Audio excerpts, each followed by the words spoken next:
To the federal, thank you. The federal oversight of the Federal Communications Commission.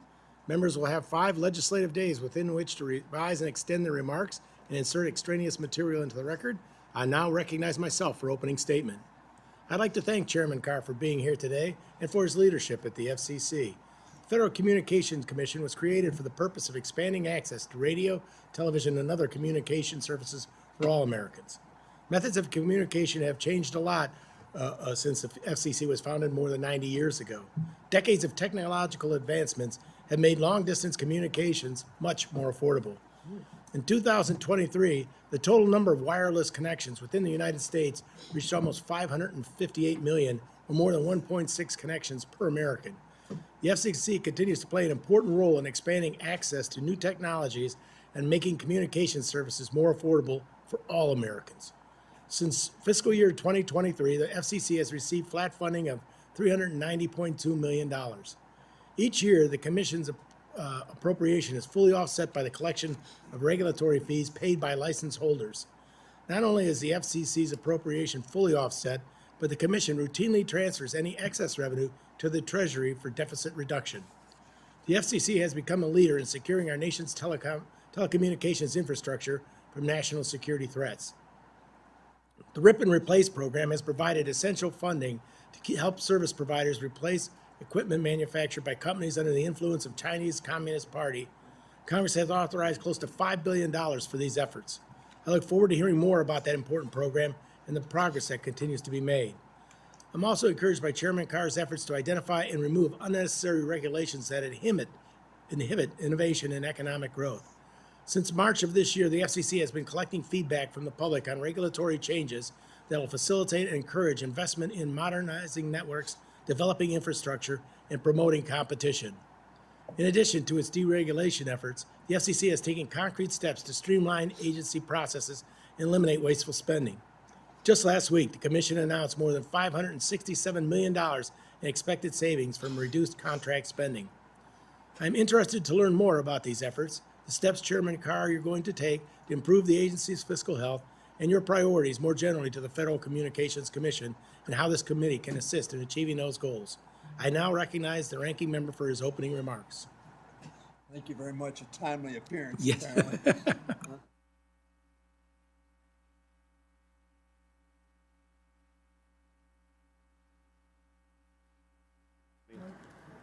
Need a microphone. There you go. You're on now. Thank you very much. Thank you, Mr. Carr, for being with us. We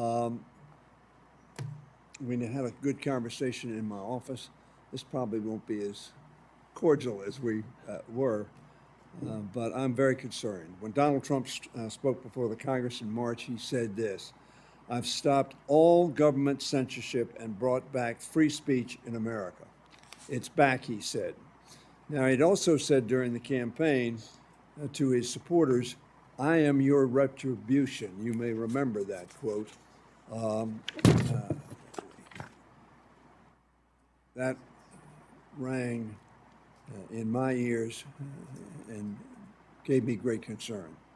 The FCC's actions the past few months make it clear just how relevant those comments were. What was once an independent, impartial agency, not always, devoted to keeping Americans connected, has become, in my view, to some degree, the speech police, another cudgel in the president's culture war. Since Trump took office, the FCC has gone after private corporations over their DEI practices. Very frankly, in my view, that may be a practice that he can impose on the federal government, but is not a practice that he can impose, nor should he impose, on the private sector, whatever the views we may hold. The agency, in my opinion, has also targeted NPR, PBS, NBC, ABC, and CBS, and other networks apparently who are perceived unfavorably to the president and to his policies. The First Amendment, of course, is not intended to protect the president from the press. It is intended to protect the press against the government.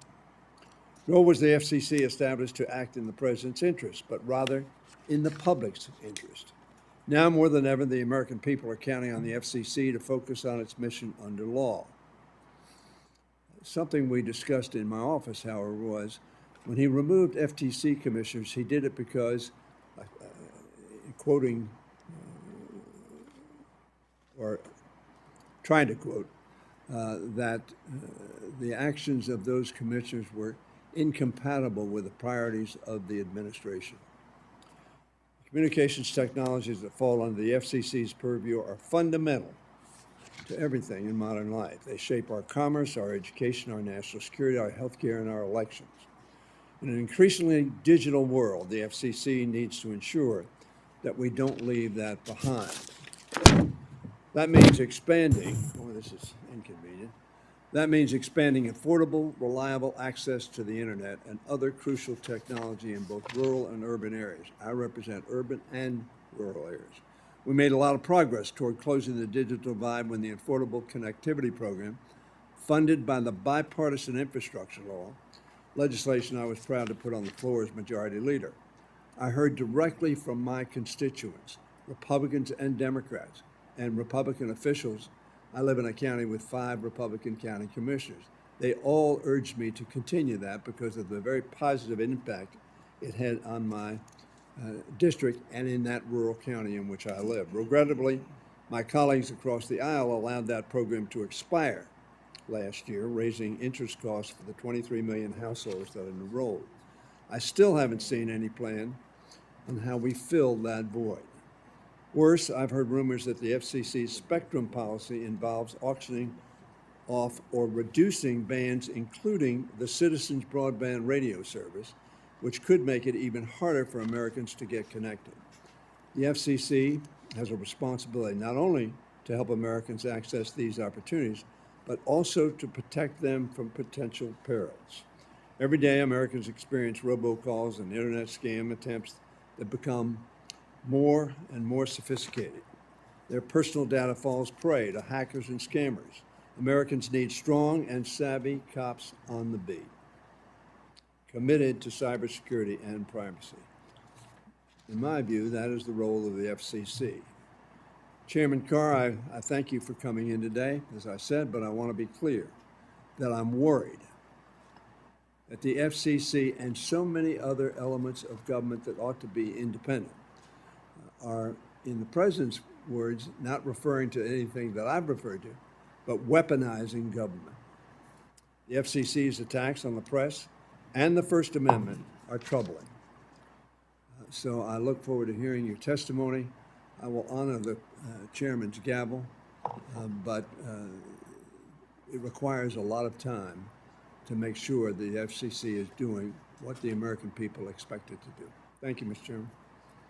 Thank you, Mr. Hoyer. Today we welcome the testimony of the Honorable Brendan Carr, Chairman of the Federal Communications Commission. Chairman Carr, without objection, your full written testimony will be entered into the record. With that in mind, we'd ask that you please summarize your opening statement in 5 minutes. Thank you, Chairman Joyce, Ranking Member Hoyer, distinguished members of the subcommittee. Thank you for the invitation to testify. And I want to start as someone from Virginia that recognizes the life and legacy of service of Jerry Connolly today. I grew up not far from his district, so I wanted to recognize him at the outset. Since joining the FCC, I've had the privilege of testifying before Congress a number of times, including in front of this subcommittee just last year. But this is my first time appearing before Congress as chairman of the FCC, and there's some new subcommittee members here. So I want to start with a brief introduction. I first joined the FCC as a staffer back in 2012, and I've had the privilege of serving in a number of different roles since then, from an attorney in the Office of General Counsel to a legal advisor for a commissioner, general counsel of the FCC, before President Trump nominated me to serve as a commissioner back in 2017. Over these past dozen years, I've had the honor of working alongside some of the most talented public servants in the federal government. I'm proud of the work they get done for the American people. And speaking of getting things done, it's been a particularly busy time at the FCC. We've hit the ground running, and I'd like to highlight some of the Commission's critical work under my leadership so far. To start, we've taken quick action on spectrum. This is important work because getting additional airwaves into the commercial marketplace drives down prices for consumers. increases competition, and advances America's national security. To that end, we launched a new proceeding that looks at freeing up more mid-band spectrum and what's known as the C-band. We started a proceeding to explore creative ways to use the 37 gigahertz band, and we're voting tomorrow on ideas for more intensive use of multiple gigahertz of spectrum in other bands. Earlier this year, we also kicked off the process for auctioning AWS-3 licenses, and the proceeds of this will be used to help facilitate the Rip and Replace national security program. More broadly, though, it's important that Congress restore the FCC's general spectrum auction authority. U.S. leadership in wireless is about more than connectivity. It's part and parcel of America's geopolitical leadership in national security. Auctioning spectrum is also good for the Treasury, as spectrum auctions raise hundreds of billions of dollars in revenue. Restoring FCC auction authority via a robust pipeline of mid-band spectrum, as President Trump called for just yesterday as part of reconciliation, is one of the most important steps Congress can take in the near term. Apart from spectrum, the FCC's been busy on other fronts too.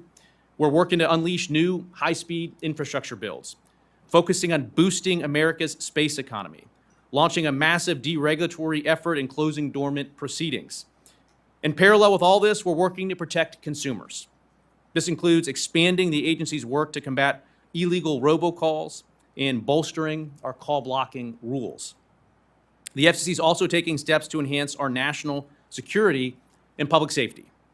At the beginning of my time as chairman, I created a new Council on National Security within the FCC that leverages all of the agency's authorities and relevant work streams to counter the threats posed by foreign adversaries. The council is already hard at work, including an ongoing investigation into the U.S. operations of businesses that were previously placed on the FCC's covered list due to national security risks. At the same time, the FCC is focused on delivering efficient results.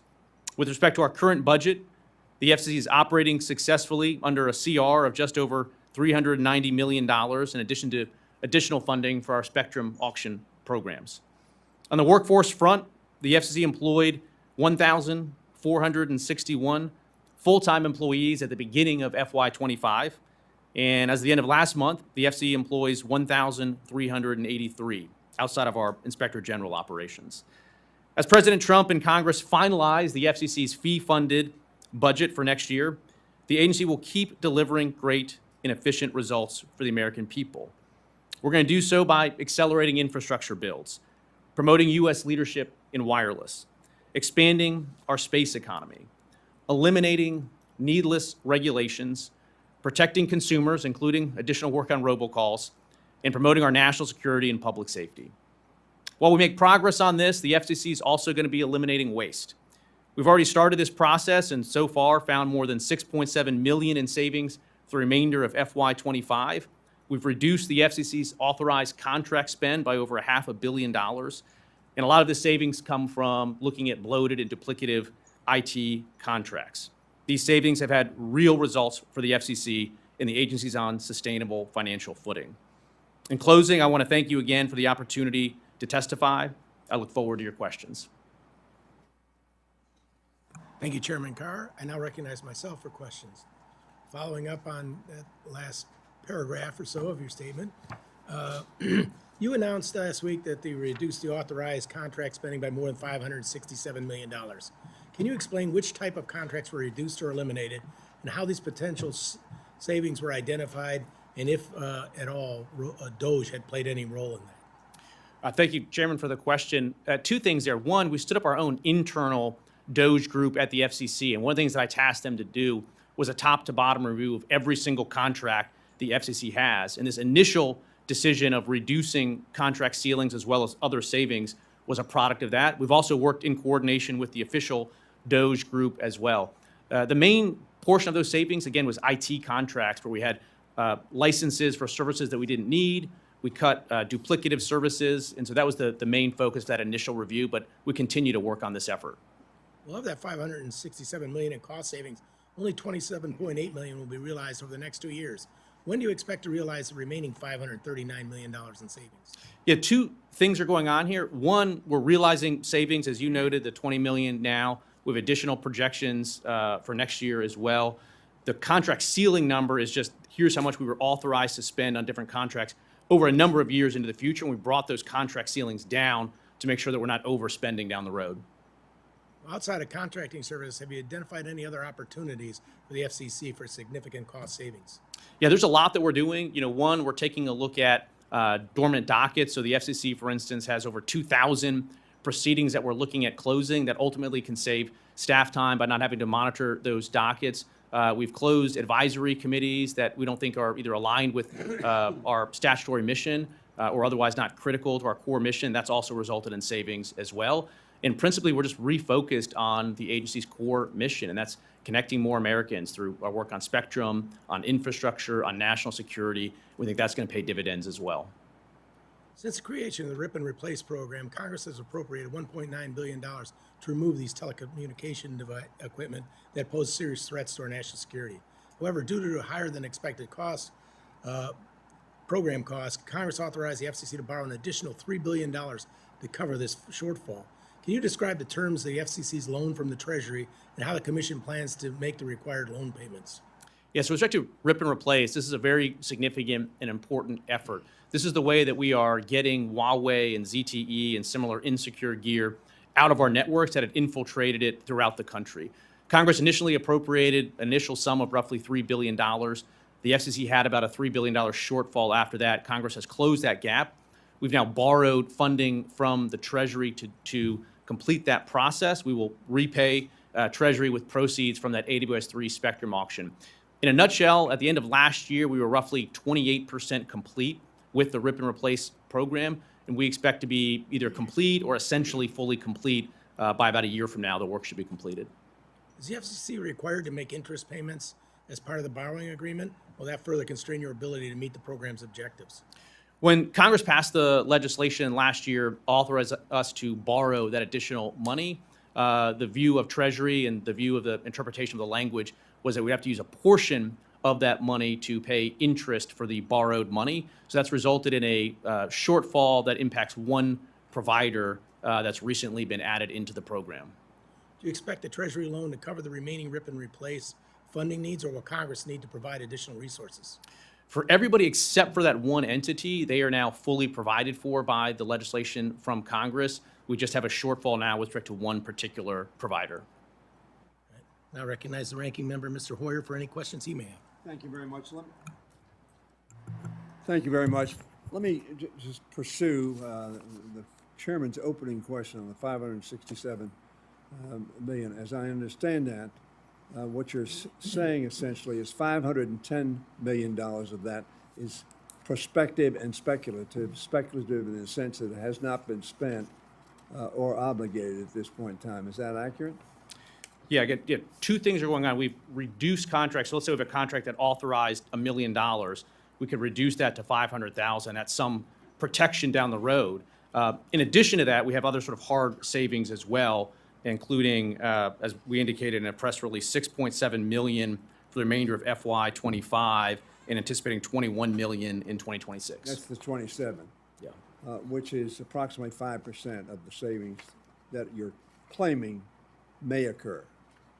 Yeah, I mean, to be clear, I don't mean to mislead on the numbers. The numbers speak for themselves. There's a contract stealing number, which people can debate the significance of that. That's fine, but we think it's a number that we've shrunk, and so we've put that data out there in addition to other data as well, but we're going to continue the process and look for additional savings. I appreciate that. The point is, you can point to 27.8 million in actual cuts at this point in time. Right. Thank you. Yep. You make this statement on the first page, which I appreciate because I represent a lot of federal employees, as this committee knows. I've had the honor of working alongside some of the most talented public servants in the federal government. I appreciate that statement. I think the public does not recognize the talent that you have working for you, and that's unfortunate. Let me ask you something. Of the 78 spots that have been reduced since January, that is from going from the 1461 down to 1383, how many of those were reduced as a result of the offer of early retirement? All of them? Well, let me just walk through this. So the 1461 number was start of FY25. On January 20th, the number was 1448. As of the end of last month, it was 1383, but you have to add into that number the Inspector General's office, which is roughly 40. So as of the end of last month, we were roughly 1426. That delta is explained by natural attrition, some taking voluntary early retirement under programs opened up by my predecessor. Some was the fork in the road. I can provide more details for you on this. The fork in the road in particular had 67 employees. We had 26 employees who took advantage of that early retirement window that was opened by my predecessor. And then separately, we had 21 people that took normal retirement. And obviously, there was some onboarding as well during that process. Now, that would imply that there are more people, 57, 26, 21, is greater than the 78 that I was referring to from the prior number to the January 20th number, the 1461. So have you hired back some people? There's been some hiring, for instance, in the office of the chairman. We've staffed up in the chairman's office. There's been some hiring. I can get you the hiring numbers as well, if that's helpful. That would be helpful. Appreciate your submitting those. With respect to the employees, I want to read you something. Let me tell you your response. We want the bureaucrats to be traumatically affected. When they wake up in the morning, we want them not to want to go to work because they are increasingly viewed as the villains. We want to put them in trauma. Do you perceive any of your employees as the villains? Well, Congressman, look, I was attracted and drawn to work to the FCC in 2012. It was my hope to join the FCC's talented workforce. I've worked alongside of these people. They've been my mentors. They've been carrying out the FCC's mission, not just since I've been chair, but before that. I think it's an honor and privilege to work alongside them. I know that Chairman Ferguson, when he testified here a week ago, said he'd put his FTC staff up against any other agency. I think I would take him up on that offer. I think the FCC's career staff is talented. One thing we have done, though, is we have returned to the office, and that's been a big shift and a big transition, and we've tried to work with the staff as we do that. But when I became chair, we still had roughly 98% of the relevant covered employees working under COVID era telework, which in some cases was just returning to the office a couple days of pay period. And so we tried to flip those numbers a little bit. I have just 11 seconds left to go. Would I conclude that you think that statement does not reflect a positive personnel policy? I'm saying that that's not a statement that I have made. I don't know exactly the source of it, but Mr. Vogt made it. But like I said, the FCC's workforce, from my own personal experience, is incredibly talented, and they're the reason why we've had a very productive first 100 days at the agency. Thank you. I'll take that as a no. Thank you, Mr. Hoyer. The chair now recognizes the gentleman from Arkansas, Mr. Womack, for his question. I thank the chairman and welcome Mr. Carr again to the subcommittee. And you and I are going to carry on a conversation that we started last year. If you recall, last year, I was discussing the fact that my father, who'd been in broadcasting for over 70 years, was in the process of winding things down and retiring. He's now 90, sitting at home, watching a lot of television and calling me. He retired, but he also took his stations completely off the air. And there are reasons for that I won't go into here. But it just reminds me of just how important local broadcast stations are. And I can probably speak for everybody on this panel. We all have them, and they perform a valuable service that far too often we're losing today. The coverage of local news, weather, sports, those kinds of things. We've had communities hard hit by major disasters where people would normally tune to their local stations to gather vital information and the like. Now that you're chairman, and I recall what you said last year, that if we care about these broadcast operations, we should care about the regulatory environment. Now that you're chairman, what can you say about the FCC's approach to making sure that our local industry is healthy and prosperous and worthy of investment? Yeah, thank you, Congressman, for the question. I think that the best way to describe my approach to media regulation is to look to empower the type of local broadcasters that you and your father epitomize. I think there's a lot of concern in the country right now, which we can talk about legacy national news media, and there's a lot of distrust there. But there's a tremendous amount of trust when it comes to the local broadcasters, and that's what we need to empower. And I'm very open-minded to that at the FCC, and there's ways forward that we can do that. I'm reminded of a story. I was in a small town, Cody, Wyoming. I visited a local radio station. They had, real journalists, real reporters there providing local news, local information. And a few miles down the road in Powell, Wyoming, there was a broadcast station that didn't have the opportunity or the scale to do that. And so they had a Dell laptop effectively pumping in music from Chicago. We have rules at the FCC that said the Cody, Wyoming operation could not expand and bring localism to Powell, Wyoming because of these outdated FCC media ownership rules. So that is one thing that I'm very open-minded on and would like to take on in my time as chair, is reforming the FCC's media ownership rules. I think that's an effort well spent. Let's talk budget for just a minute. We got the skinny budget. I didn't see anything from the FCC in there. We've already talked about the buyout options and the projections of, whatever percentage of the workforce is going to go away. And let me just say for the record, I agree with the president's approach in trying to rein in the massive spending that happens in a place like this. But when are we going to see a number, and what can you live with if you're free to tell us here this morning? Well, thank you, Harris. I have no news to break on the timing. Again, currently we're operating under $390 million CR plus additional funding for our auctions program, and we are on very stable, comfortable financial footing. Again, we've had a reduction in FCC FTEs, but that has not held us back at all. We've had a very, very busy 100 days, and I'm very comfortable with wherever the number lands as between the president and you here in Congress. We'll be able to deliver on the FCC's mission.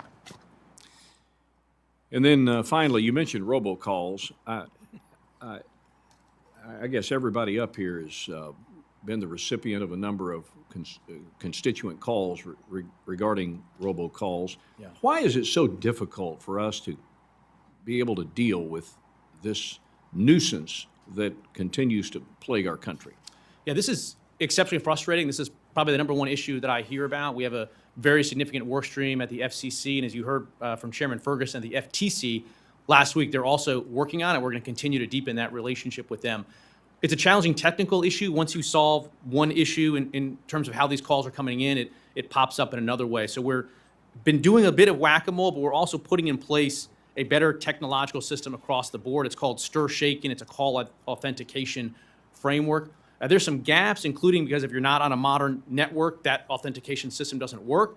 But we've just sought comment on how do we deal with that when calls traverse old networks as well. And so we're both doing a whack-a-mole approach, but also trying to put in a system-level way of addressing it. And we hear loud and clear that this is what people want us focused on. The challenge we have now is that these operators are using local numbers. Yeah. So that when they show up on caller ID, it looks like a local call. And so the predisposition of the constituent is they want to answer that because it's coming from a local number. But boy, they have figured out ways around our regulatory process, and I know it's a work in progress, but I thank you for being here today. No, thank you. We'll keep at it. You bet. Thank you, Mr. Womack. The chair now recognizes the gentle lady from Washington, Mrs. Perez Glusenkamp. Thank you, Chairman, and thank you, Chairman Carr, for being here today. We were speaking earlier. I know you have young kids.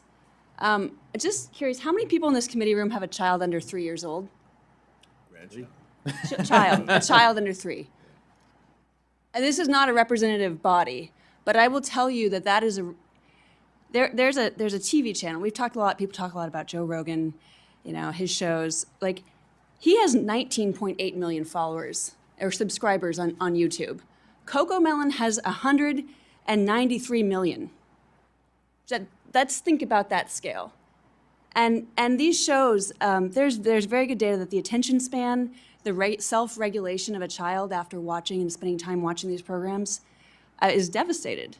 This is like, teachers are saying that children are coming in less and less able to pay attention and to learn.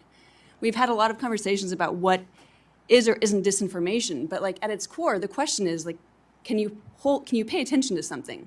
Can you follow a thread? Can you learn something worth having? And these shows are profoundly detrimental to our national health and the long-term independence of our country. And so I worry about the regulatory environment and the imbalance between the media that we see online and the media that you would see in public broadcasting. And the disadvantage, and how do we get our way out of this? What are we going to do here? Yeah, thank you, Congressman, for the question.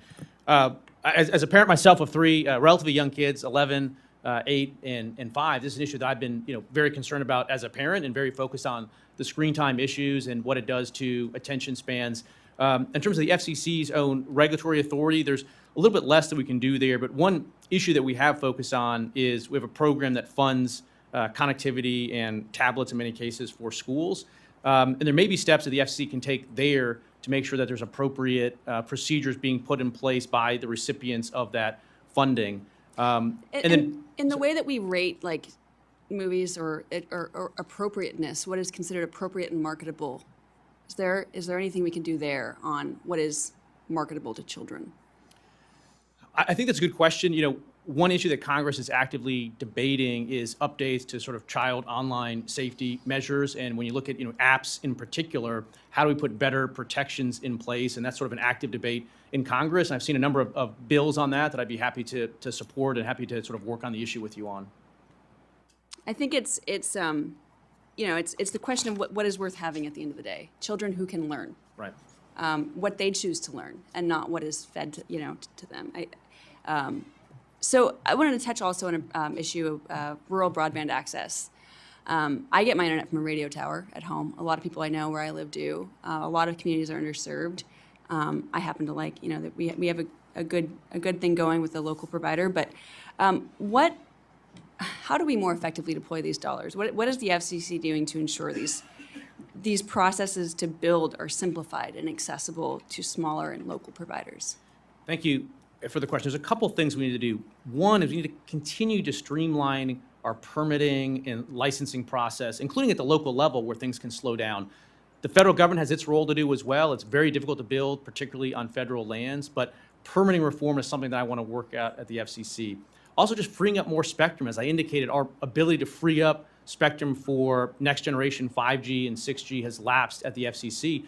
But when you can introduce new spectrum, people can get, and this may be what you're getting, is fixed wireless. So rather than having to have a cable or a fiber provider come to your house, you can get it wirelessly directly from a nearby tower. We've got over 10 million households that are now on the internet that way. And when you get fixed wireless introduced into a community that, for instance, just had cable before, we see something in excess of a 30% reduction in price. So getting more spectrum out there is important. The permitting reform is important. But I also think we need to be technology neutral. There's a very strong preference in some cases for fiber builds. I think fiber is a fantastic technology. I've been in the field. I've spliced fiber myself. I think maybe the lion's share of connections should be fiber. But we need to be open-minded to this next generation of low Earth orbit satellites, to fixed wireless, to 5G. I think when we make sure that all of those tools are available, we can bridge the digital divide faster and in a more cost-effective way. And what is your view on, when we have these public resources, things that are supposed to be owned and in service of the public, how do we ensure in the long run that these systems can be owned and operated locally? Well, ultimately, part of this debate is there's broad agreement on the importance and value of an internet connection. And to some extent, then, the debate breaks two ways. On the one hand, you can say it's so important that we have to regulate it like a utility because we want to have it. The challenge with that is when it comes to something like the internet that's so dynamic, where we need billions and billions of dollars being invested repeatedly on quick cycles, utility-style regulation is the wrong direction for that, in my view. So we need to have this light regulatory framework that incentivizes billions and billions of dollars to go into it. Thank you. My time's. Thanks. It's very kind of you, and I want to apologize on the record because in the efforts not to mispronounce your name, I screwed up the order. That's my fault. And next we have the gentle lady from Iowa, Ms. Hinson, for her questions. Thank you, Mr. Chairman. Thank you, Chairman Carr, for coming to testify before our committee, and I'm really impressed with the work you've already managed to do in the first, 100-plus days, and really excited about what's to come. And I just want to start off by following up on some of my chairman's questions on the Rip and Replace program, obviously fully funded last December, and I understand that those funds kind of began flowing at the end of April. Obviously, this is really, really important for national security when you talk about the risks that the CCP poses. They're already in our networks, and we know that. You talked about Huawei and ZTE and these threats facing many of our small telecoms. And you mentioned you're 28%, I think is the number you said, done here, and you expect to be done about a year from now. Can you just give me kind of an assessment in terms of what you're seeing in securing our networks there? Are there any practical barriers with providers that you're encountering when it comes to implementation here? Yeah, the largest challenge we had for the longest period of time was the funding shortfall. And since Congress was able to close that, we've moved very quickly to allocate that funding. And at this point, I feel like we're on track now to meet all those marks. But to your point, more broadly, the threat posed by foreign adversaries, and the CCP in particular, is multifaceted. They don't just come at our country through one particular technology vector. And that's why we stood up a new Council on National Security at the FCC. We can see it through providers that we've kicked out of the networks before, like China Mobile and China Telecom. We see the device layer, as you noted, as well as hacking instances. There's been wide reporting on the Salt Typhoon cyber intrusion. I think the public reporting has linked that back to China. And so we need to be exceptionally vigilant across every single technology vector right now. Right. So you mentioned those operations by the CCP, and obviously they're in our equipment, which poses a serious espionage and cybersecurity threat to our networks. So what are you doing to strengthen the communications infrastructure outside of Rip and Replace, right? So that's one tactic here, but obviously there needs to be more that we're doing to ensure that our communications are safe and secure in this country. Yeah. One of the actions we're taking that we've actually teed up to vote at the commission level tomorrow morning is there's no piece of electronics that can come into this country without going through the FCC's equipment authorization process. And up to now, that process has been limited to technical reviews. What spectrum does the device operate on? What's its power level? But increasingly, to your point, we're asking for national security checks as part of the devices that are coming in here.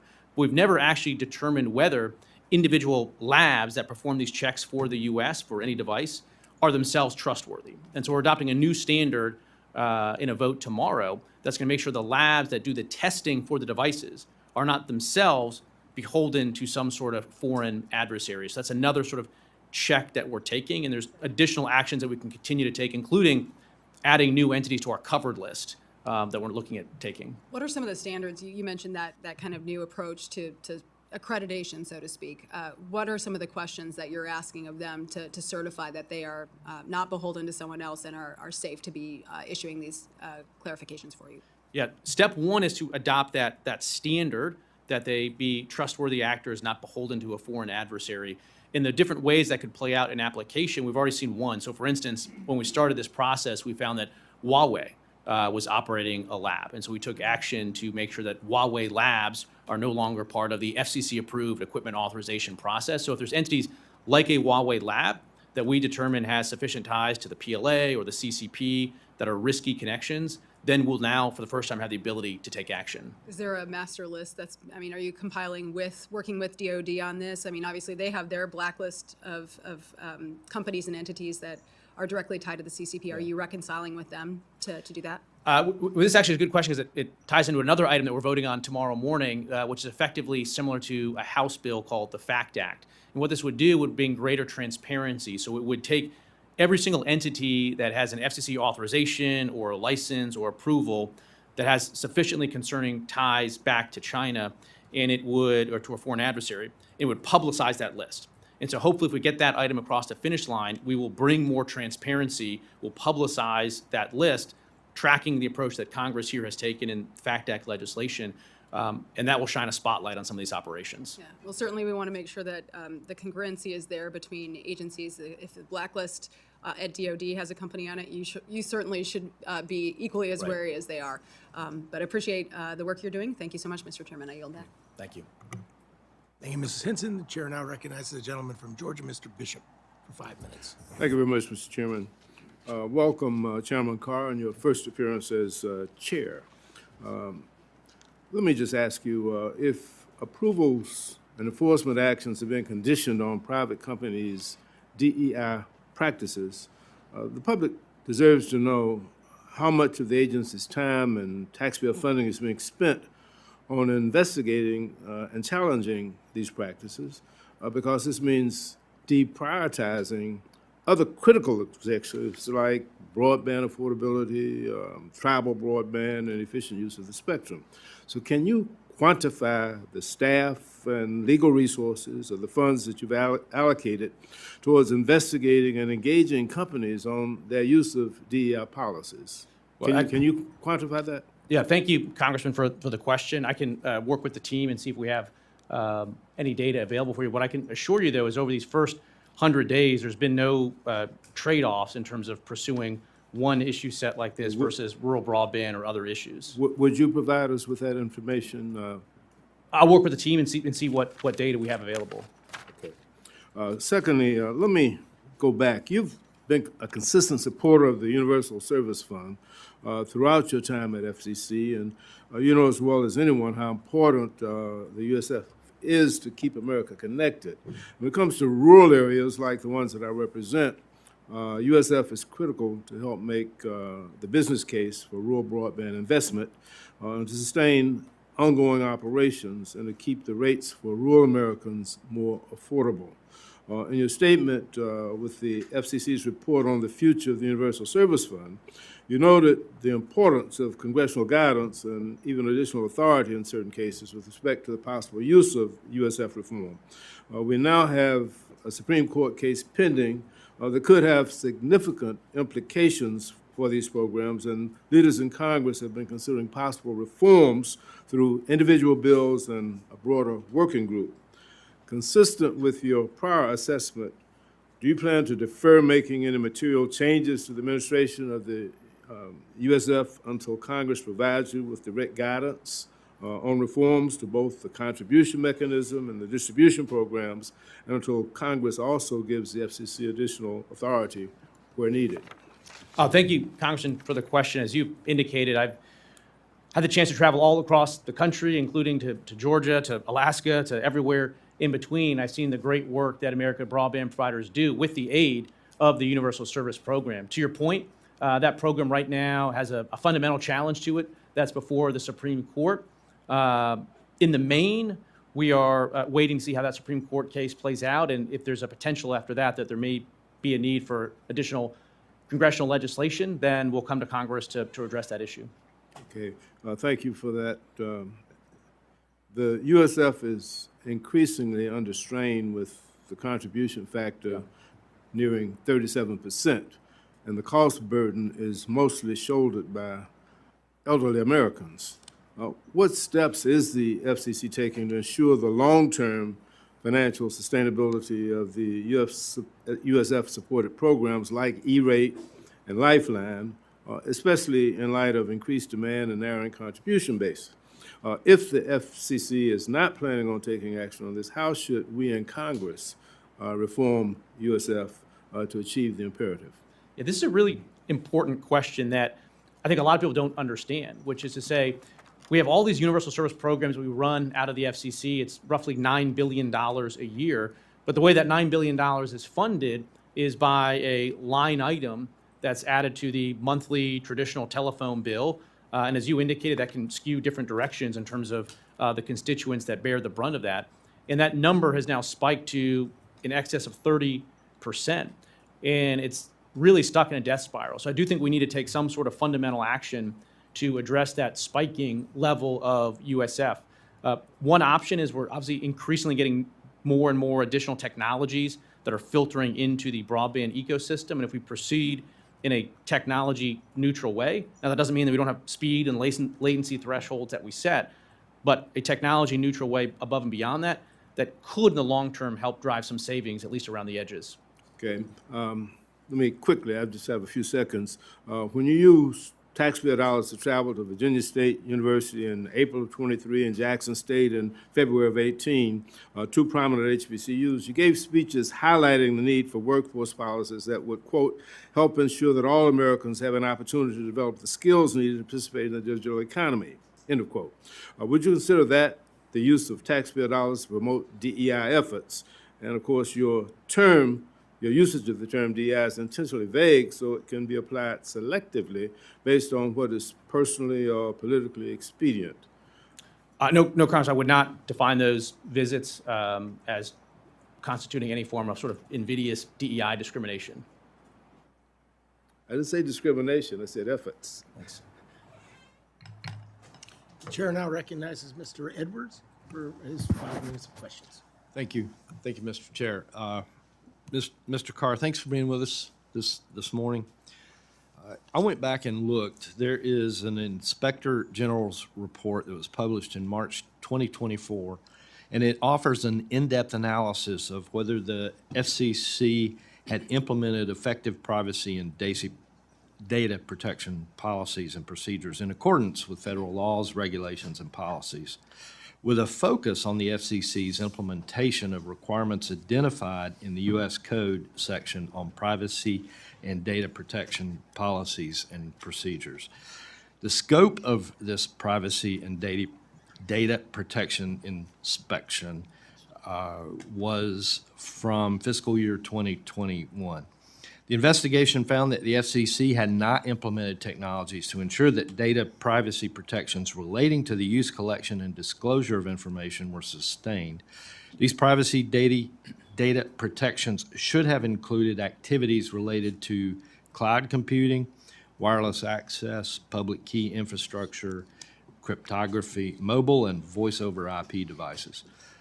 Personnel from the FCC Office of the Chief Information Officer stated that they had not implemented the use of technologies specific to privacy protection due to higher priorities, imagine that, and new agency initiatives that have taken precedence, and a lack of expertise in this area. And as a result of those findings, the FCC Inspector General made only 2 recommendations. 1, retain knowledgeable expertise in the FCC IT and privacy staff that would assist in implementing and sustaining the usage of required privacy protections. And then secondly, to implement a baseline of technologies that sustain and do not erode privacy protections relating to the use, collection, and disclosure of information. I know the folks that I represent make it a very high priority that their information be protected, especially in the dangerous world that we live in right now, not only domestically, but internationally. And so I'm just curious, would you even be aware of this study, and what actions has or will the FCC take to deliver on these recommendations to improve data privacy as outlined in the IG's report? Yeah, thank you, Congressman, for the question. 2 main points on that. One is a threshold matter. Doing a top-to-bottom review of the FCC's approach to IT has been one of the very first things that we've been doing at the agency. Part of it goes to the contract review, but more generally, we're looking to revamp the agency's approach there. Second, one of the things that we've done right off the bat is to take up some backlogged recommendations, including from the Inspector General's office, and start to knock out those. I know we've made significant progress on a number of them. I want to go back and make certain that one of the ones we've made progress on is the one that you've flagged, and if not, we're going to put the resources towards it to doing it expeditiously.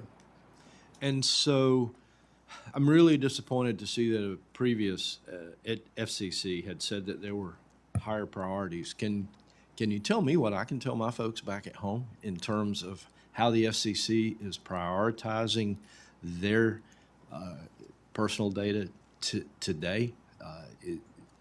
Is this a higher priority today than it was back in this inspection? Yeah, I can assure you that this is a top priority for us, both in terms of the data privacy issues that you raised, but also in terms of the agency's own performance. We need to have the best IT systems. We need to make sure that they are looking to the future and not based on bespoke, siloed technologies. And this is a very, very important work stream for us at the agency right now. How many people does the FCC Office of the Chief Information Officer employ? I'll have to get back to you with the specific number on that. And would you know if that number has changed as a result of the Trump administration's workforce reduction program? I don't anticipate there's been any significant change in that particular office, but again, we can get you more of the specifics on it. And in your written testimony, you mentioned that the FCC's mission to eliminate waste and improve efficiency, many of the savings have come from reviewing and modifying bloated and duplicative IT contracts.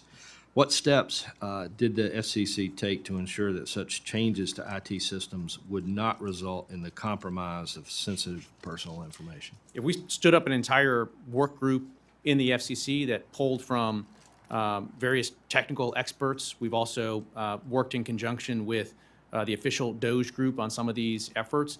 And that's exactly our guide star, is to look at where do we have two contracts that are duplicative.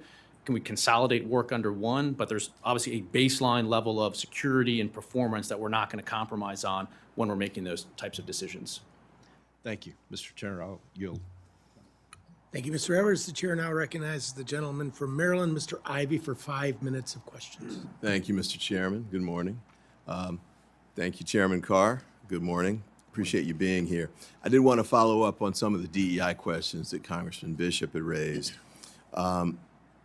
You were sworn in on, was it January 20th? You were sworn in? Designated. Designated, okay. And did you begin working at the FCC on that date? I've been there actually, believe it or not, since 2012, straight, with no break. Okay. And then on February 27th, you sent a letter to Verizon, essentially accusing them of invidious discrimination. Do you recall doing that? Yes. Okay. And then you got a letter back from Verizon dated May 15 from their EVP, Chief Legal Officer, that didn't acknowledge or admit invidious discrimination, but said that it had made some changes to its DEI policies. You recall that? Yes. Okay. And that was May 15th. Then May 16th, you issued a press release with respect to the Verizon Frontier merger. You recall that? All right. That's a yes for the record? Yes. Okay. And then the memorandum order and opinion was released that same day. And that day was when the FCC approved the request with respect to the merger that I guess had been held up in part during your determination with respect to the DEI issue. Is that right? Well, Congressman, with respect to this transaction and all transactions, we run a normal course process at the FCC, and we specifically have rules on our books that deal with EEO, that deal with non-discrimination. I'll come to that in a second, but the day after you received the letter back from Verizon, the FCC approved the request, right? Correct. All right.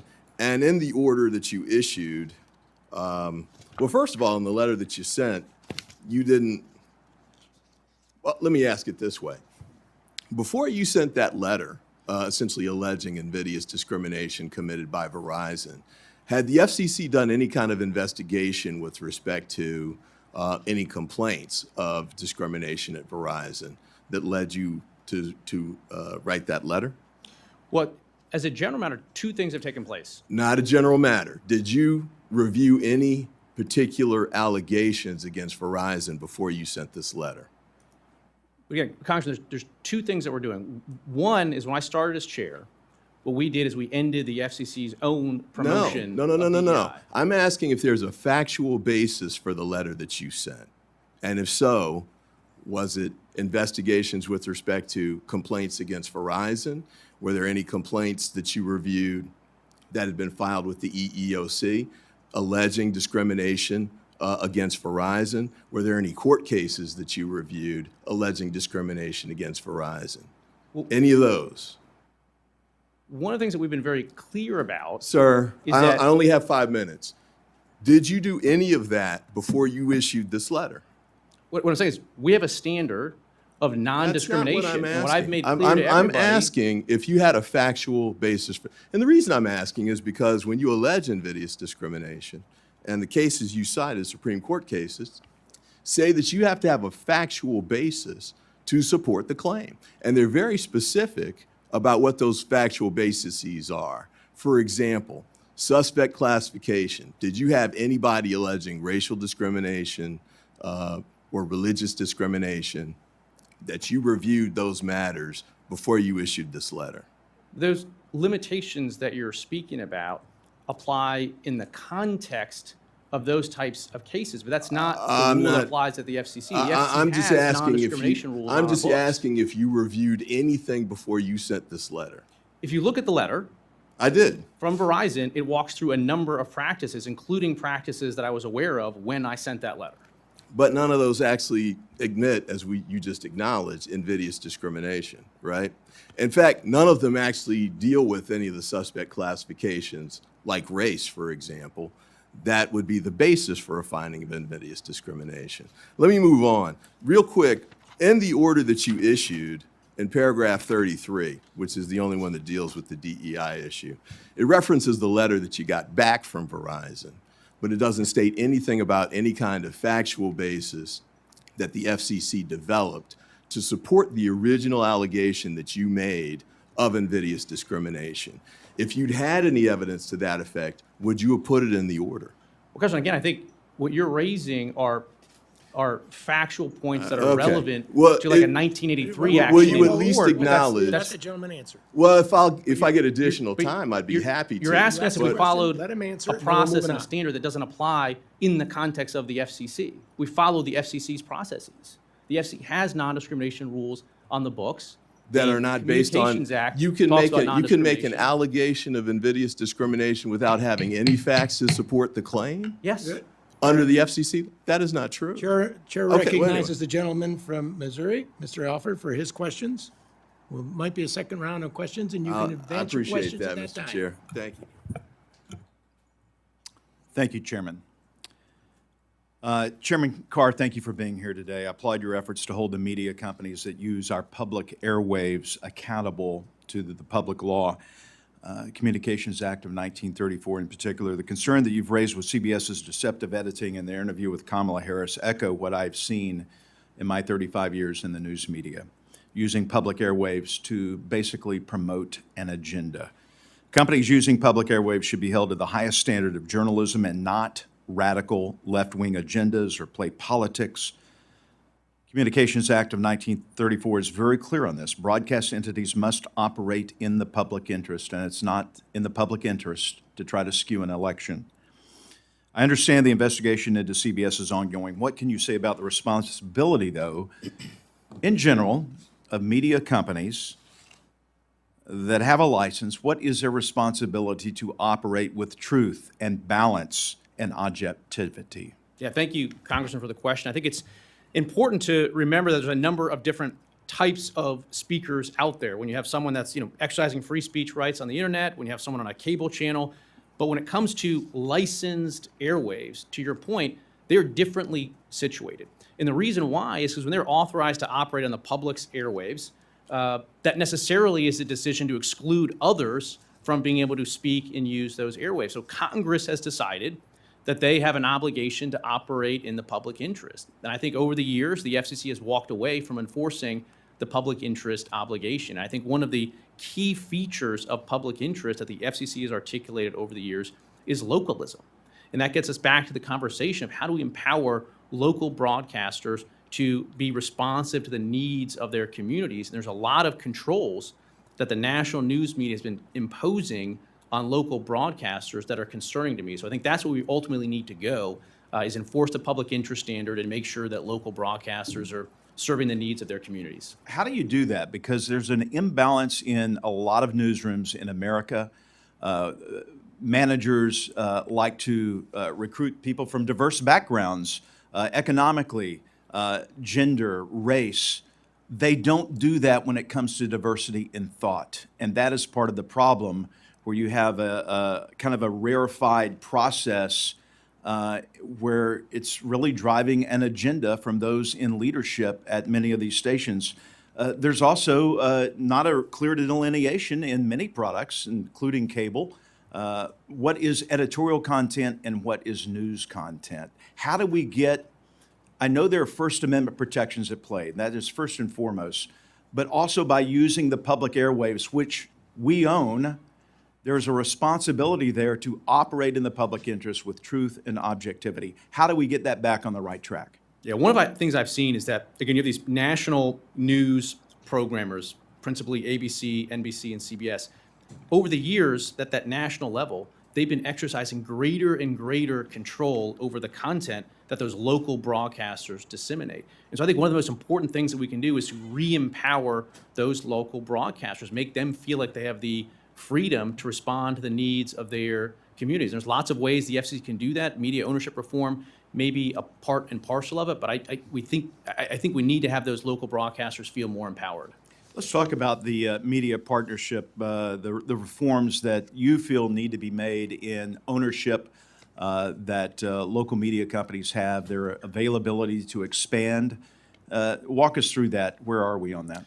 You know, the FCC's regulations when it comes to the media space are, decades and decades old. And they may have made sense in a world in which Americans got their news in two ways. Once when the newspaper clunked on the front doorstep in the morning, and once at night when you tuned to the rabbit ears. But when you look at the information ecosystem that's out there today, I think it makes sense to take a look at allowing local broadcasters to compete on the same scale and scope that their big tech competitors compete on. And so that's one of the issues that we're looking at. Another issue has to do with these affiliation agreements where the national networks affiliate with local stations. There's been all sorts of controls that are imposed on local operations through those agreements, and that can raise concerns, including, technically what we call as an attribution concern. But these are some of the issues that we need to look at, because here's the bottom line. We don't want America's local broadcasters to go the way of newspapers. Newspapers shuttered by the dozen all across the country. We need trusted sources of local news and information. And if we don't get our regulatory structure right, there's a chance that a significant portion of broadcasters could go the way of newspapers. You've hit on an important part, trust. Trust comes from truth, and truth is the only thing that matters. Thank you, sir, and I yield back. Thanks. Thank you, Mr. Alford. And I must admit, the chairman made me chuckle when he talked about rabbit ears. That brings me back as a kid standing in my backyard trying to Yeah, catch your the dad yelling at Browns- you to try to, move the rabbit ears around. trying to catch the rabbit ears so you can catch the Browns game from Erie, Pennsylvania. Yeah. Anyhow, the chair would like to recognize the vice chair of the committee, Mr. Lilloda, for his 5 minutes of questions. Thank you, Chairman. I appreciate the time. Chairman Carr, you're the head of the Federal Communications Commission, Yes, sir. and you've been at the FCC since about 2017. Commissioner since 2017. I started as a staffer back in 2012. Did I read that you were nominated by presidents of both parties? Was by President Trump and President Biden. Great. And the FCC's jurisdiction covers wireless and wire communications, both including landlines and cellular phones, Yes, sir. and scam calls, fraudulent calls made with the intent to steal money, personal information, or both are under your purview, sir? That's right. We have a significant work stream going, including that we're always looking to expand that deals with robocalls, illegal robocalls, other types of spam. Other agencies, FTC as well, have a role here, but this is a big piece of what we do with the agency. I do want to talk about robocalls, but I first want to talk about AI-generated impersonation scams, which are becoming increasingly effective. My staff's research says that many of those scams result in the loss of about $6,000 on average, where the traditional scam calls are about $539 on average. Chairman, what types of AI scams are you seeing most commonly right now? So there's AI scams that come in two forms. One, AI as a technology can be used for, the actually sort of generating these robocalls. Second, we're seeing AI used as the content on the robocall itself. The FCC at this point has made clear that the content of the robocall itself is not necessarily relevant to our determination, but the use of AI does constitute an artificial or pre-recorded voice, which is the regulation that allows us to regulate it as a robocall. Okay.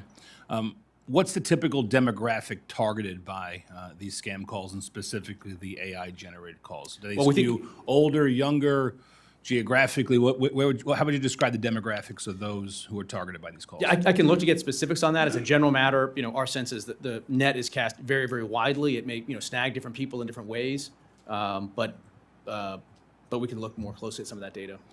Some of my research, anecdotal and some more deeper, suggests that seniors are the ones being targeted more often. Do you agree with that instinct at least? Yeah, that would not surprise me at all. And what is the FCC doing about these AI-generated calls? Yeah, a couple things. One, we're always looking to strengthen our call blocking, our call authentication measures. We're working with the FTC. State attorney generals have also been involved, and we are issuing consumer advisories when we see particular schemes that arise. We'll warn the relevant community about the contours of that scheme. Is the FCC equipped with the tools, the authorities it needs to properly combat this developing scam? Yeah, I'm comfortable right now in terms of where we are. I think we need to ramp our efforts up, but I don't think that's going to require significant new expenditures at this point. What can the committee and/or Congress do to help you in this effort, Chairman? You know, we're right now doing a top-to-bottom review, and we'll come back to you if there's any gaps in our authorities that we need filled. Congress has been a great partner when there has been issues that arise that we need additional authority providing that to us. One issue that we have always sort of looked at is on the enforcement side. The FC doesn't have independent authority necessarily to go to court to block some of this. So let me take a look at that and see whether there's some fixes we might need there. Should you have that authority, in your Let me opinion? look and see how much of a block that's been, and then come back to you on that, and we'll get back to you on any broader reforms that we need as well. Okay. Switching from the AI-generated calls to the robocalls, which are highly annoying to many of my constituents, how is the FCC working with telecom providers and law enforcement to stop robocallers at the source, especially those operating overseas? Yeah, one thing that we've done is we are continuing to grant carriers greater and greater leeway to block calls at the source, to block calls when they start. We're also putting a technology across the board called the Stir, Shaken Authentication Framework to try to identify. We have a traceback consortium, so when we get a number, we now have the capacity to trace that number back to its origin. We've also been standing up a new process over these recent years where we are effectively forcing providers that are onboarding illegal robocalls to kick them off their network a lot faster. If they're not taking actions, then that provider itself, even though they're not a robocaller, they've enabled the robocalls, we're able to take action on them quickly as well. So we just got to continue to ramp these efforts up. The FCC is inherently a domestic agency? Principally, but we do have, a look at sort of international communications as well. And a lot of robocalls are coming from overseas, and there's been some challenges where we're upgrading our networks and our standards, but you can lose some of the identifying information when there's a handoff from abroad to the U.S. But we do work with our international counterparts on these issues. Generally speaking, Chairman, from where overseas are a lot of these scam calls coming? I think from all over the place. India is one that originates a lot of these, but it can bounce around Eastern Europe as well. There's multiple sources of these calls. Thanks, Chairman. Hope we can stay in touch, and you let us know how this committee and Congress as a whole can help you with the tools, the authorities, the budget you need to help you do your job. Thank you so much. Thanks, I yield. Thank you, Mr. Lalota. The chair now recognizes Mr. Pocan for 5 minutes of questions. Thank you, Mr. Chairman, and thank you, Chairman Carr. We have another hearing next door. Some of us are bouncing back and forth, so apologies for not being around earlier. I would like to just echo the importance of the CBRS spectrum that my colleague from Maryland highlighted. That's currently used throughout my state of Wisconsin, and specifically in my district by the University of Wisconsin's Manufacturing Research Facility. So it's crucial that we protect it. So I just wanted to add that to the comments. I am just a little more curious about the direction of the agency, and specifically, if I understand it right, you were the person who wrote the chapter in Project 2025 that kind of directed the conversation about FCC. Is that correct? I did. I should clarify that was done in my personal capacity, so I don't want to mix it too much. But Yeah, yes, that previously. that was the same person as me. Yeah. Yep. Okay. So, and did others help you with that, or was that predominantly your project for the section on FCC? I believe there was a group. I think there was a footnote early on. I think mentioned some of the group that was involved in that, but I don't remember specifically the names right now. So, have you read it in Project 2025? Read it? The section on FCC in Project 2025? Yes. Okay. So, from reading it, what % of it is yours versus others? I think ultimately as the main author, I'm responsible for the Okay, content so- of it. There's I think a couple places in there where it notes there wasn't unanimity in the group, but as a general matter, I'm familiar with it. Sure. And were you compensated at all for that? No. No. Okay. Just curious. Yeah, I know. Really, for reading all that, you got nothing. So,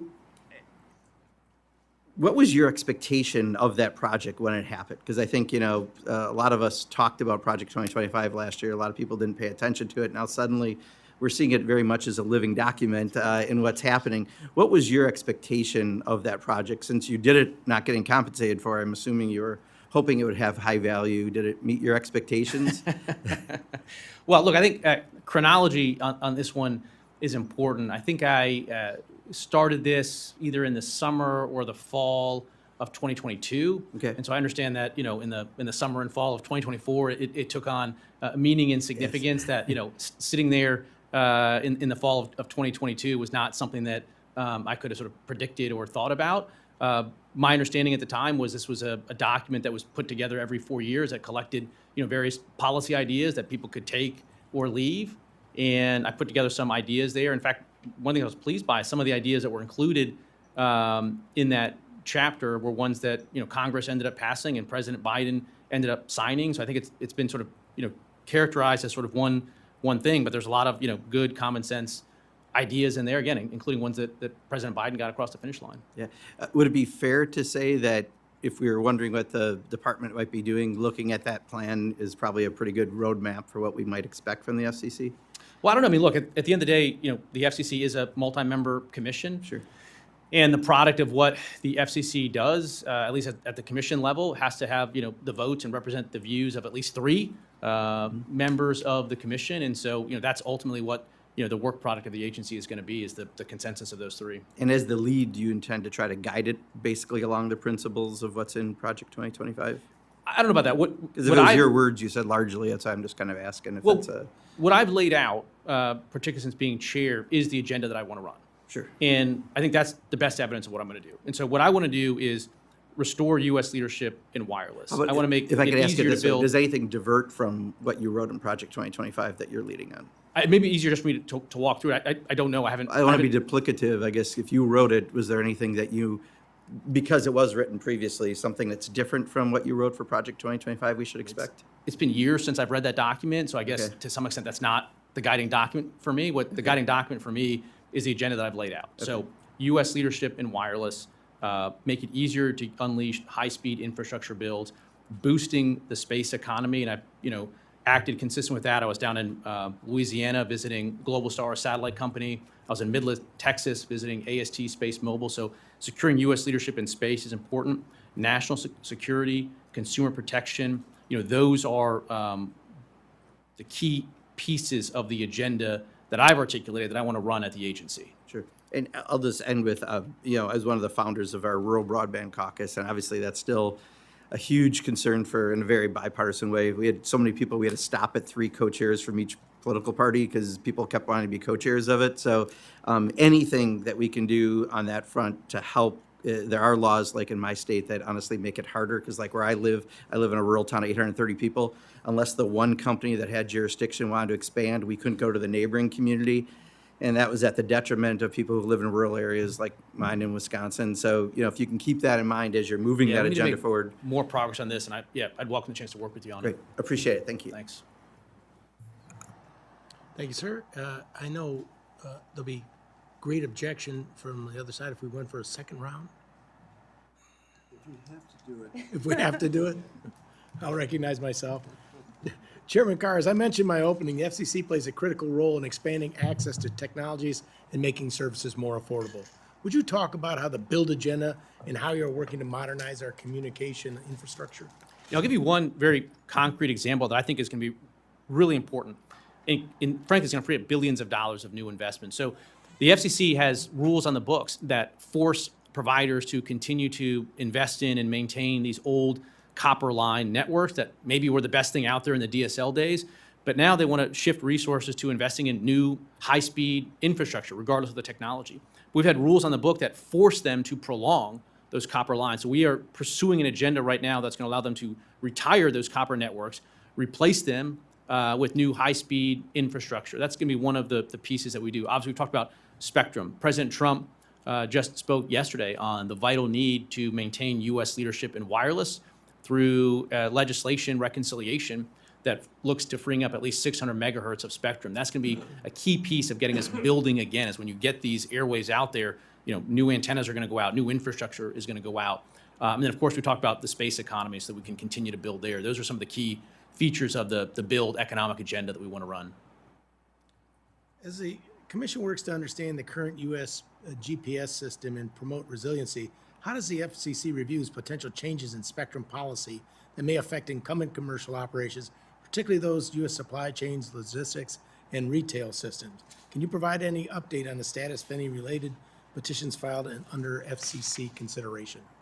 Well, one issue here that touches on GPS is GPS is vital to this country for our economic security, for our national security. It provides what we call PNT, precision timing. And right now, it's a great system, but it's vulnerable because it's a single point of failure. So one of the things that we did early on was we're looking to stand up alternatives to GPS. And there's a lot of different options that are on the table. It may ultimately be a system of systems, but that's one of the more important things that we can take for our economic and national security. Thank you. Moving on a little bit, can you discuss your approach to this new initiative of yours, delete, and potential impact on promoting economic growth and reducing government spending? Yeah, if you step back and look at the FCC's rules and regulations, it's codified in the Code of Federal Regulations. It's a set of books about this big.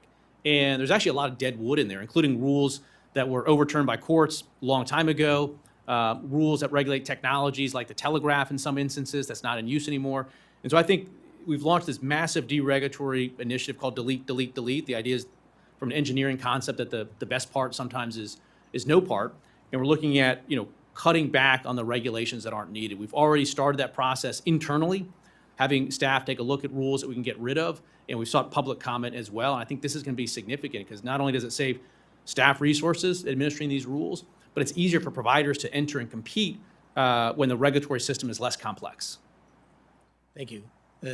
Chair will now recognize the ranking member, Mr. Hoyer, for his second round of 5 minutes. Thank you very much.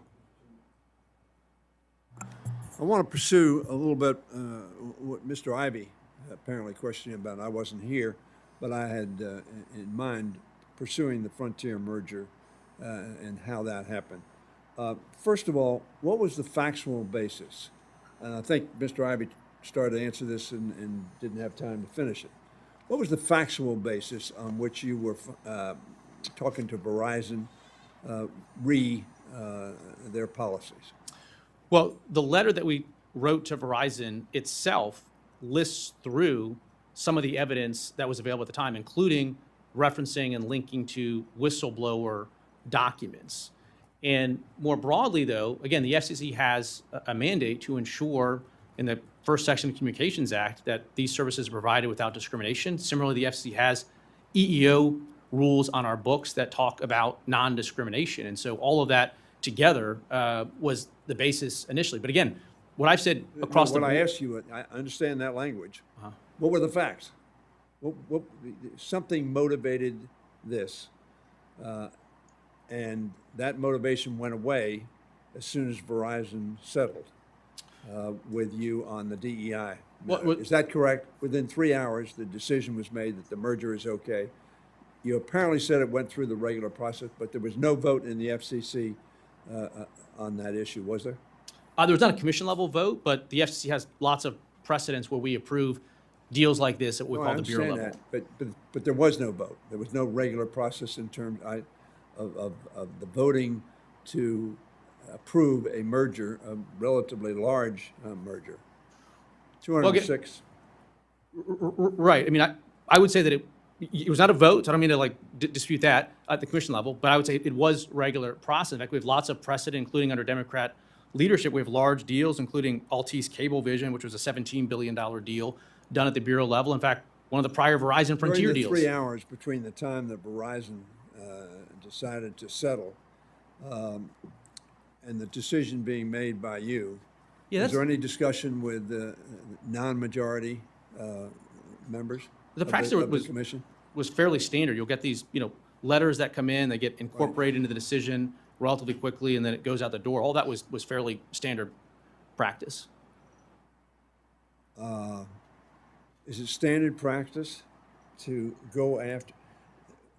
First of all, I don't think you've told me the factual basis of your actions that were purportedly directed at Verizon for their practices on DEI. Is that correct or incorrect? Well, I say I know you told me the language, about Yeah. not discriminating. Right. But very frankly, DEI is all about not discriminating. Because historically, the DEI was based upon, and I'm not defending every decision under DEI, but it is based upon inclusion and equity. Now, apparently equity is a bad word in this town now. And that somehow applies that you're fair to everybody, even if they're women or they're blacks or something like that, you're fair to them. And you want to make sure that we include America in our processes. That did not happen for a very long time in this country, period.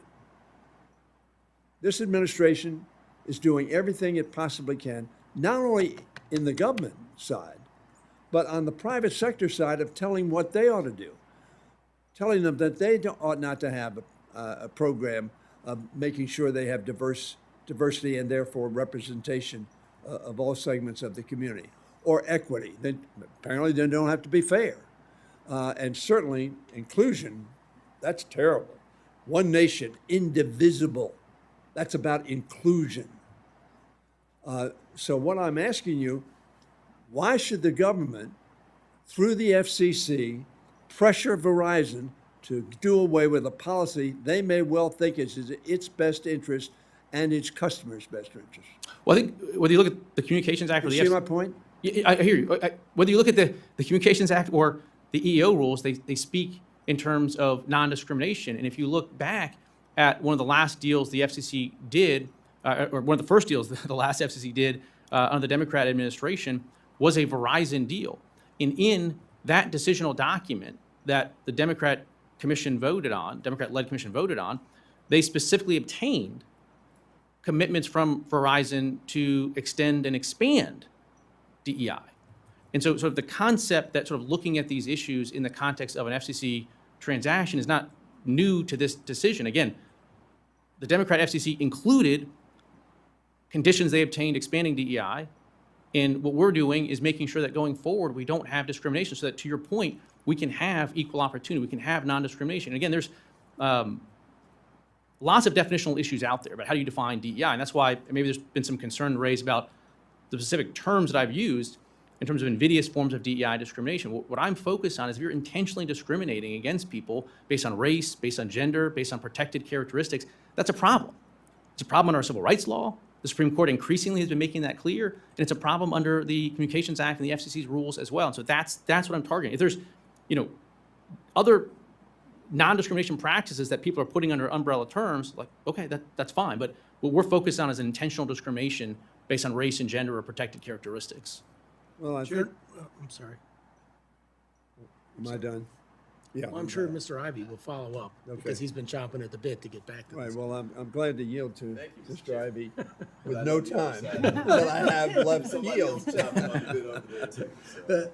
The chair now recognizes the gentle lady from Iowa, Ms. Hinson, for any further questions she may have. Thank you, Mr. Chairman. And I think it's also fun to be up here on the dais and have fellow broadcasters up here talking to the FCC chairman. So thank you again for being here today.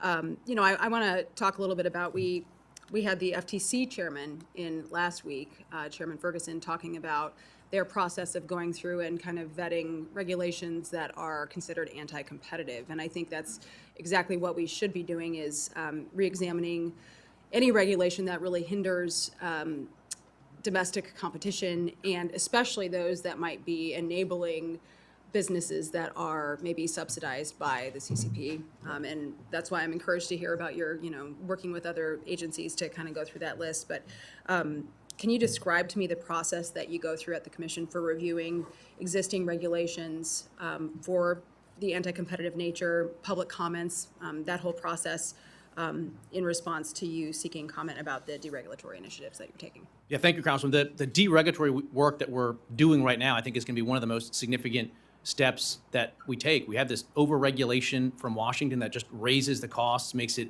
more and more difficult for people to compete. A lot of people focus in the broadband area on the biggest providers that are out there. But the reality is we have hundreds and hundreds of effectively mom and pop, brother and sister operations that are trying to bridge the digital divide in rural America. And there's just been this regulatory onslaught. So what we're doing is a couple-fold. One, we stood up an entire internal group that pulls resources from effectively every bureau and office, has them go through their component of that code of federal regulation and start categorizing rules that we need to get rid of, that maybe need some changes, or one that look fine. In addition, we're seeking public comment as well, and ultimately, we're going to merge those work streams and make some significant progress getting rid of the dead wood that's on the books. So, I mean, obviously, in my district, I've got a small, radio ownership group, Koloff Media, versus a big guy like iHeart, right? They're both broadcasting in my district. How are they, what's the process for them coming to you and saying, hey, this would make our job easier to, again, provide that service in rural America, for example? Yeah, we're very open-minded. We want to hear from everybody. We've got some sense on the media areas where we need to do some reforms.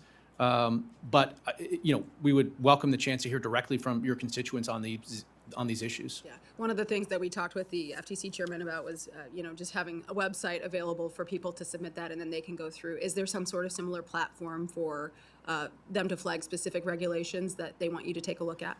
Yeah, we have a website. We have a comment area where we can direct. We can make sure that we publicize that even more and work with your team on that. And, as you indicated, and as Chairman Ferguson testified last year, when you have these regulations, if you're a big enough provider, that can be a moat, and that can protect you from competition. And so maybe there's regulations that are fine for someone like an iHeart, but can make the difference between whether a small broadcaster can stay in business, and we need to be sensitive to that. Right, so you talk about like the one-size-fits-all model versus being targeted in making sure those regulations hit where they need to. I think we can all agree there are some frameworks that need to exist to, again, protect some folks, but I think there are some that are clearly ill-intended, anti-competitive, and then create those unnecessary barriers. So what I'm hearing you say is that you're going to take that feedback and not only maybe look at what you can take off the books, but also maybe incorporate that into how you're making future decisions as far as regulation goes? Yeah, that's exactly right. I mean, we're doing two things. We need to make sure that we have the right regulations in place, including on national security matters, on public safety matters.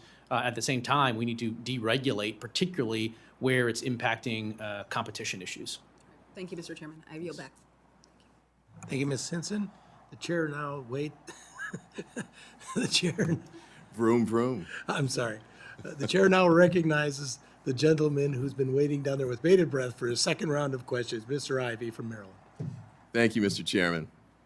I did want to follow up with you, Chairman Carr. You mentioned a moment ago that I guess you call them democratic FCC previous agreements where these issues have been raised. One of the things I was kind of curious about, and I don't know specifically what matter you're referencing there, but when I was asking you if you'd looked back, for example, on court cases, there are court cases against Verizon alleging racial discrimination. Some were settlements. One's pending right now in the Western District of North Carolina, where racial and national origin discrimination issues are pending. And there was a big 2011 case against Verizon that they settled for, I think, $20 million of racial discrimination. And so when I was asking you about your challenges to the DEI program that Verizon's put in place, I was kind of curious as to whether or not you had looked to see if any of that was based on the settlement or court requirements from some of those pending cases and settlements. Again, I think the basis for the letter is laid out there. I believe there's some citations in the footnotes Well, there. in the letter, you just mentioned a moment ago that you had some whistleblower documents that you relied on, but those only went to, I guess it was a training class. So, and the remedies that you talk about and that Verizon conceded went way beyond that. They went to hiring, supplier diversity, corporate sponsorship and membership, public messaging, internal messaging, scholarships. So the one point that you referenced, and that could just be a single document for all I can tell from your letter, didn't go way into the scope of the remedies that you ended up extracting from Verizon in exchange for, was it a $20 billion deal or a $10 billion deal? Yeah, there's been a dispute about this in terms of equity and debt. It's described, Well, it's let's described go with both $10 ways. billion. Okay. That's big enough, I think, for most people, that's real money. Yeah. So when you allege invidious discrimination based only on that one training class and use it in a way to leverage or essentially block a $10 billion transaction that the FCC ultimately held was in the best interest of the American people for a variety of reasons. That's a big step. And that's why I was asking whether there was any factual basis beyond this one whistleblower page that justified the FCC using that level of its influence to block that transaction. Now, so far, you haven't given me anything other than that. Is there anything else you want to add to it at this point? Well, Congressman, with respect, I think the points that you're making make a lot of sense in the context of sort of judicial litigation, the bringing of like a 1983 claim, and there's a prima facie case, and there's burden shifting. But the dynamic at the FCC is different, where when we are I get it, because I actually ran a state version of you Yes, guys. no, so yes, I I'm get aware, it. I'm aware. But you're I'm feeling it as well. You I'm aware, didn't I'm cite feeling it. FCC cases. You cited the Supreme Court of the United States. Yeah. In the cases that use that case law, like the Civil Rights Act, that now you're trying to step back away from. And when you use that kind of language, everybody would assume, I certainly did, that the constitutional standards you're citing are the ones that you're following and accusing Verizon of violating. Let me ask quick, because I'm running out of time again. I know I'm not going to get a third round. The Comcast case. So on the Comcast, you reference in the letter to Verizon that you'd already sent a letter to Comcast, which I guess raised the same kind of allegations. And that was in the context of, I guess, blocking a deal that they were trying to move forward with as well. You raised the issue of invidious discrimination and demanded that they eliminate DEI programs. Did you do any kind of investigation with respect to the Comcast application with respect to DEI? Did you check to see if there had been any complaints of racial discrimination or any other type of discrimination, whether it was with the EEOC or with court? Internally, they have an HR process where internal complaints can be raised. Did you guys look at any of that sort of thing before you issued that letter? Again, Congressman, I think the points that you're raising go to pleading standards and elements of claims that apply in a court case to I prove it out. disagree. But the FCC and the contextually reason is I different. disagree is because you used those standards to justify blocking the deal until you extracted the remedies that you wanted from it and granted the deal based on that. You didn't say in those letters, or in the order for that matter, hey, we're just saying this is based on the FCC Act. You said Shaw v. Reno, you said Adirondack, you said Supreme Court case law that references the civil rights and goes to the Constitution. Last question, I promise. No. You get to answer that one, Chairman Okay, Carr, I'm and sorry, then go we're ahead. Again, there are universal points in those Supreme Court cases. Do not discriminate against people based on protected characteristics. That's a universal thing that is untied Equal to sort protection. of the specific Yeah. pleading standards. And this concept of non-discrimination is in the Communications Act, is in the FCC rules and regulation. I think it's important that anybody that's, regulated entity at the FCC not be discriminating based on protected I characteristics. And agree, but that's the goal. That's why I was asking That's why if you the had chair is now- specific instances of them committing discriminatory The chair now acts. recognizes the gentleman from North Carolina, Mr. Edwards, for his second line of question.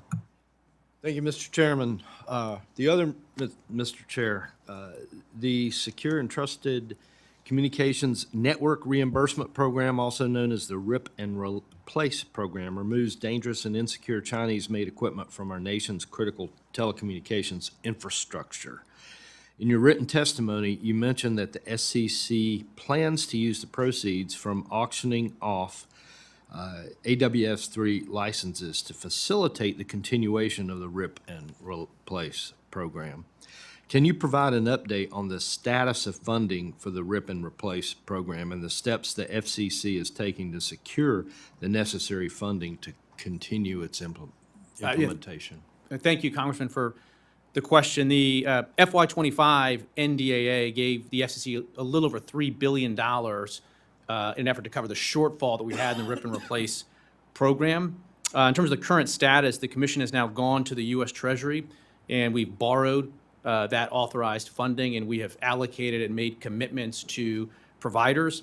As of December, we had roughly, I believe, 28% of the RIP and Replace work that was done. Again, that was before the shortfall was covered. Now that the shortfall is covered, work is underway again, and we expect that within a year from now, essentially all of that work will be complete. All of the sort of the priority one providers that had been in the program are fully compensated. We have one carrier left that currently doesn't have full funding. And so which is that area that doesn't have full funding? And I what believe do you it's- expect the request will be? Well, right now, there's not an additional request that's pending. So Congress allocated the $3 billion. We had to borrow that money from Treasury. There's an interest that's charged on that borrowing. And because of the interest that we have to pay to the Treasury, there's a slight shortfall that impacts one provider. But every other provider that's in the program, in fact, all the providers that historically have been in the program, are now fully taken care of, and we're going to continue to work with that one provider and see what the options are. Do you expect that the FCC's fiscal year 26 budget request will include any more funding for the RIP and Replace program? Ultimately, we'll wait and see where the president's budget comes out and the decisions that Congress has made. Again, all providers except for that one would not need additional funding at this point. And in your written testimony, you stated that when you began your tenure as the chairman in January this year, 98% of FCC employees still routinely teleworked using COVID-era policies. As a result of President Trump's return to work policies, this number has drastically corrected itself to 92% of all FCC employees back to work full-time at the office. Who are the other 8% of FCC employees that are not yet required to be full-time back at the office? There's some subset of that were people that were hired specifically in remote positions, and that has stayed, that they were never brought in to be DC-based workers. There's some other percentage, I believe, that have reasonable accommodations, but we're continuing to work through all that and work on the numbers. When I started as chair in January 20th, I try to walk, the FCC's 10 stories, I try to walk two floors a day, and when I started, it was like tumbleweeds going through that place. And today I can report that it's a very, very different dynamic, and what we're hearing from people is that being back in person, yes, there's a challenge with commutes and commuting hours getting worse in DC, I get that, but that there's a collaboration that there was missing, that there were things that you wouldn't necessarily raise to a coworker through an email or a phone call, but you bump into the hall and do it, that there's these siloed teams that we've had where maybe you work with your direct reports, and that's breaking down as well. So I think the collaboration that we're starting to see, the culture at the agency, and I think ultimately the productivity is going to be much better from having returned people back into the building. I appreciate you calling that out to this group. This has been a debate for the time I've been here in Congress, and that's one part of the argument that typically does not make it on the floor. So thank you for that. Mr. Chair, I yield. Thank you very much, Mr. Evers. And Chair now recognizes the gentleman from Missouri, Mr. Alford, for any All right. further questions he may have. Batten cleanup, thank you so much. The commission has in front of it a petition that, if passed, would allow television broadcasters to finally upgrade from the current high-def standard to a new, better standard, Advanced Television System Committee, Next Gen TV. Right now, basically, I can shoot 4K video on my iPhone. If I try to put it on broadcast TV, the highest it can go out is 1080p. This would change that. It would give an immersive sound as well. It would also allow for broadcast spectrum to provide downlink data services to the other over their current spectrum. And it would also allow for the broadcast positioning system to operate on thousands of TV signals across the country and provide a needed backup for GPS, for financial sector, the energy grid, and a host of other technologies. My question is, do you expect the commission to act soon on the broadcasters' ATSC 3.0 petition? Yeah, thanks so much for the question. I think this technology, ATSC 3.0, it's had different brandings over the year, Next Gen TV, data casting, is really important. It's part of that broader effort of empowering local broadcasters, because if we can let them innovate, if we can let them obtain new revenue streams, then maybe they're less beholden to some of the national news media that's out there. So I'm very open-minded on this issue. I know a petition recently came in from a group looking to do this. I believe we've put that out for comment, but I can make sure that we've done that. And ultimately, we do need to get to a relatively quick transition so that we can have this 3.0 standard. Because to your point, this will open up business models for broadcasters, including, for instance, data casting. Like, let's say you've got connected vehicles that are out there. You want to quickly and efficiently upgrade the maps that they use. Well, maybe using those broadcast towers might be the most cost-effective way to do it. So I think it's an important piece of the future of local broadcasters, and it's something that I do want to prioritize. I know public broadcasting falls under the appropriations auspices of Labor H next door, but you've previously stated that you don't see a reason Congress should continue spending taxpayer dollars to fund NPR and PBS. I know the president has an executive order pretty much cutting the funding, proposed rescission package is coming. How do you propose the FCC address the issues? What are the issues with PBS and NPR and public broadcasting as you see them, and how do we move forward? For the FCC's part in particular, here's the issue. So you've got these 1,500 NPR, PBS member stations. They're licensed by the FCC. So as a threshold matter, they're in that bucket that we talked about earlier of being licensed by the FCC and having public interest obligations. But importantly, these member stations are considered non-commercial under our rules, which Supposed to be. Supposed to be, which gives them additional protections and benefits, the non-commercial status.